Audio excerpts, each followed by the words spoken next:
If you are over 40 and you feel like you started too late, like the window for building real wealth quietly closed while you were busy raising kids or paying bills, or just surviving, I need you to stay right here. Because this video is for you specifically. Not for the 25-year-old with a Roth IRA and a side hustle. For you, the one who is looking at the numbers and wondering if there is still time. There is. And I am going to show you 7 lessons straight from the life of Abraham that prove it.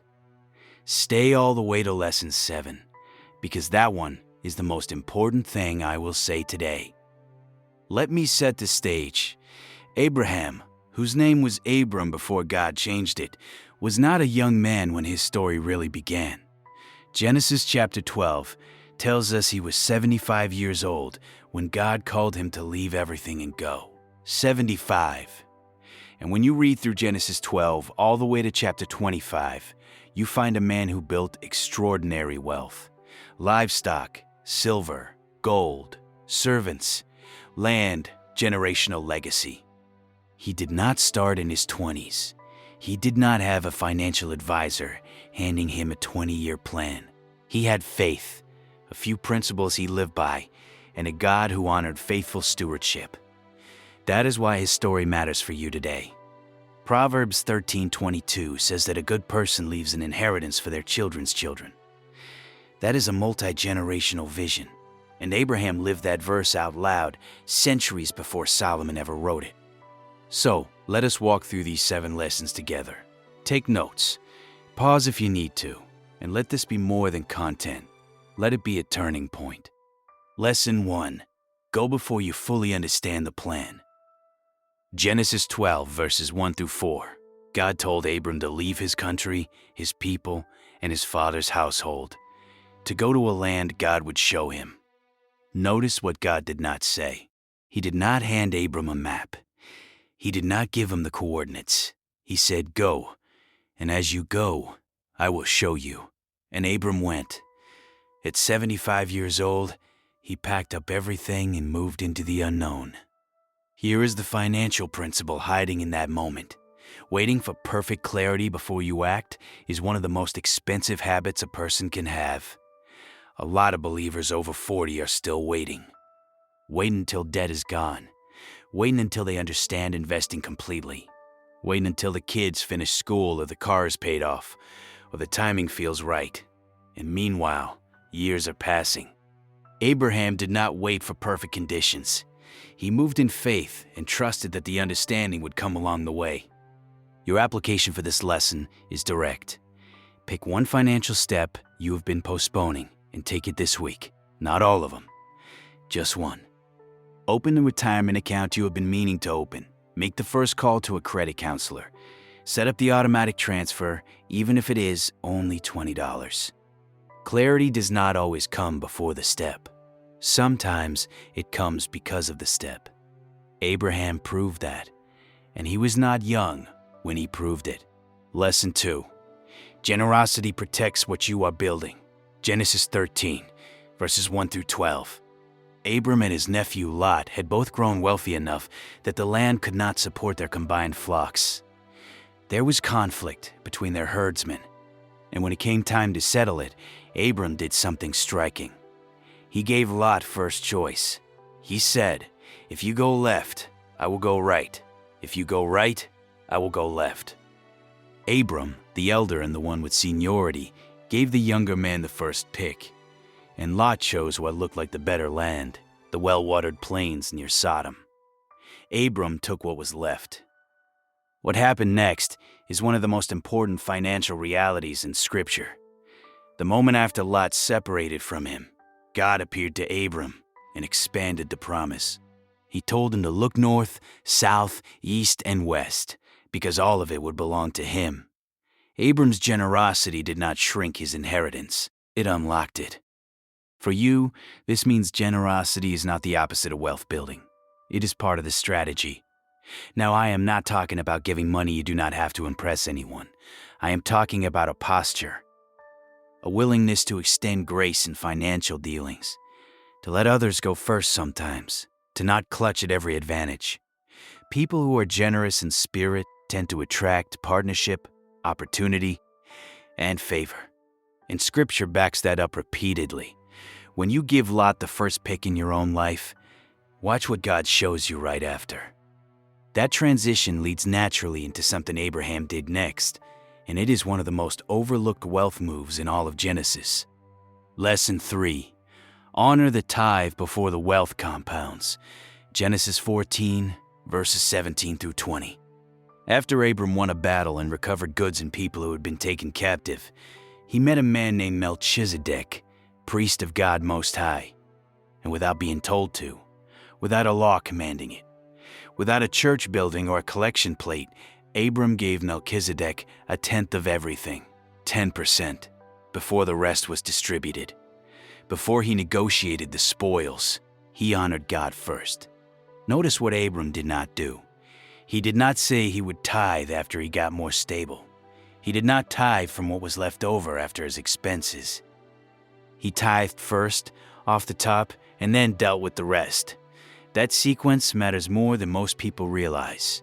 There is a psychological and spiritual principle at work here. When you give first, you are declaring that money is a tool and not a master. You are breaking the grip that scarcity thinking has over your decisions. For someone over 40 who is rebuilding, this may feel counterintuitive. You are thinking, I barely have enough as it is. How do I give 10%? Start somewhere. Even 5% with a commitment to grow it. The point is not the math. The point is the posture. Putting God first in your finances has a reordering effect on everything else. Bills get clearer, priorities sharpen, and something shifts internally when you stop treating giving as what happens after your needs are met. And here is what makes lesson 4 surprising. Because even a man of great faith like Abraham had a moment where fear almost derailed his financial life entirely. Stay with me, because what I am about to show you in the next 3 minutes is the part most believers completely skip, and it is exactly why they stay stuck. Lesson 4. Fear-based financial decisions carry a cost. Genesis 12, verses 10 through 20, and again in Genesis 20. Twice in Abraham's story, he entered a region and, fearing for his life, he introduced his wife Sarah as his sister rather than his wife. Both times he was trying to protect himself. Both times his fear led to a compromise that created real-world consequences. In Egypt, Pharaoh took Sarah into his household. Later, King Abimelech of Gerar did the same. Both times, Abraham's fear of what might happen led him to make a choice that put far more at risk than the danger he was trying to avoid. Now here is the financial parallel, and it is direct. Fear-based money decisions are some of the most expensive decisions a person makes. Cashing out a retirement account early because the market dipped. Taking on high-interest debt because a bill felt urgent in the moment. Avoiding investing altogether because the risk felt too high. Selling an asset at the worst possible time because anxiety took over. Every one of those is Abraham telling Pharaoh that Sarah is his sister. It feels safer in the moment, but it costs more than the original risk ever would have. Your application here is to identify one financial decision you are currently making from fear and one you are making from faith. Write them down. Separate them. Fear decisions tend to be reactive, short-term, and often more costly down the road. Faith decisions tend to be slower, more deliberate, and more aligned with where you actually want to go. Abraham had to learn this twice. You might only need to learn it once. And when he finally stopped letting fear run his decisions, what came next was the most important covenant moment of his entire financial life. Lesson 5. Let God define what wealth looks like for you. Genesis 15, verses 1 through 6. God came to Abram in a vision and said, "Do not be afraid. I am your shield and your very great reward." And Abram did something bold. He pushed back. He said, "What can you give me when I remain childless?" He had wealth. He had livestock and silver and gold and servants. But he had no heir. And in his culture and time, wealth without an heir was a kind of poverty. His net worth looked impressive from the outside, but by his own definition of a good life, something was missing. God responded not by dismissing Abram's concern, but by redefining the framework entirely. He took him outside and said, "Look at the stars. Count them if you can. That is how your offspring will be." And Abram believed God, and it was credited to him as righteousness. This is one of the most quoted verses in all of Paul's letters for a reason. The belief itself was the pivot point. Here is what this means for you practically. Over 40, you may have a definition of financial success that someone else handed you. The number in your retirement account, by a certain age, the square footage of the house, the income bracket, and if you are not there, you feel behind. But God's definition of enough for your life may not match the world's version of success. That does not mean aim low. It means ask the right question. Not just how much do I need to accumulate, but what kind of legacy and provision am I actually building toward? When you let God define the target, the path becomes clearer. And once Abram locked onto that vision, he made a decision that most wealth books never talk about, but is foundational to everything that came after. Drop behind or building in the comments right now. I want to know where you are in your journey, because what comes next in this story is for both of you. Lesson 6. Strategic stewardship requires specific action, not just general intention. Genesis 17, verses 1 through 8, and Genesis 21, verses 22 through 34. 2 moments. In chapter 17, God formalized the covenant with Abram and changed his name to Abraham, meaning father of many nations. He gave him specific instructions. In chapter 21, Abraham made a treaty with Abimelech over a well and planted a tamarisk tree in Beersheba. He dug wells, he secured water rights, he established agreements in writing. These are not poetic spiritual acts. These are strategic, specific, practical moves. Wells in Abraham's world were not just convenient. They were survival.